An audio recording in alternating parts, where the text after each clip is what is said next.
Hello and welcome once again to Red Gaming Tech. My name is Marta. Today is the 12th of February and I have a bit of an update regarding the Resident Evil composer Mamoru Samuragochi. Now, just in case you weren't paying attention about a week ago, you may have missed the video, or actually it might have been 2 weeks ago. Basically, Mamoru is best known by gamers for his Resident Evil and Onimusha soundtracks. But he actually admitted recently that he secretly hired someone else to write his music for him for quite a few years. I think the number was 10 years, if I recall correctly. And obviously, you know, pretended that he wrote it. It was actually the work of someone else entirely. Now, this was not the only piece of scandal regarding him, as the ghostwriter actually came out and made allegations that Mamoru was not even deaf, which is of course one of the things he's famous for, or one of the things famous about him, should I say.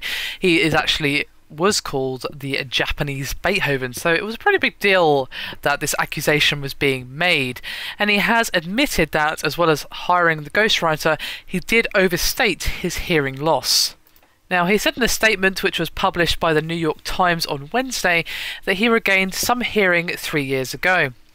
And he issued a statement saying, quote, "It has recovered to the level where I can sometimes grasp words when someone speaks clearly and slowly close to my ears. Those sounds are still muffled and skewed." And he even then invited some doctors to examine his hearing as proof.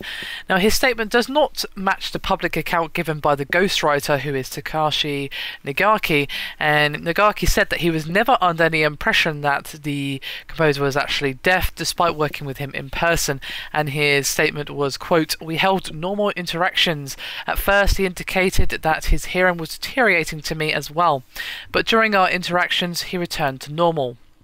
So I'm not really sure what to make of this. At the moment it's basically a case of he said, she said. Now, what I would really like to see is some backed up proof from a doctor who's looked at his hearing and said, yes, you know, he is pretty hearing impaired, but he can hear to some degree if given the right set of circumstances. Now, while that's, you know, not great that he would have overstated his hearing loss, that's better than him not even having any hearing problems at all and him lying all these years saying he's deaf when he can actually hear fine. That would be awful. But it doesn't seem as if that's the case. It's really tough to say and hard to judge which one of them is actually telling the truth. They're kind of both not really pointing the finger at each other. Nagaki's pointing the finger at Mamoru, and Mamoru is kind of like, well, no, it's not quite the case. So I'm not really sure what to make of that. All I know is that this scandal was really, really odd, and I did wonder why he actually came out, because he'd gotten away with it for so long, and it's probably going to kill his career outright. So, I don't know, maybe he just finally thought, you know what, I can't do this anymore, and was like, I just have to admit that I did not write these works, and give the man who did write them credit for his work over the years, perhaps. I don't know, I'm just speculating here. Anyway, that is me done for this video. Hope you've enjoyed it. Thank you very much for watching. I'll see you next time.